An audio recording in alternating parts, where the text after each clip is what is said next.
Hello, today I'm very excited to review this Bryan and Candy Aromatherapy candle set made of soy. The candles are made of soy. This is how they look, and it looks so pretty. The package is perfect for a gift, for an anniversary, for a birthday, for a Mother's Day. This is the vintage sandalwood. It looks and it has its own top. It looks so pretty. The decoration is beautiful. This one is the lavender and chamomile. So at night, it will relax you. The smell will just relax you. Um,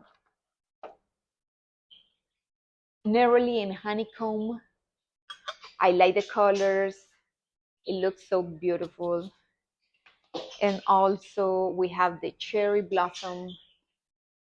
They all smell delicious. Just make sure you keep it out of reach of children, and also you don't put it close somewhere that they can cause a fire. I love the presentation. I love the gift set. It's very creative, very unique. I hope you enjoy it as much as I do. Thank you for watching my video.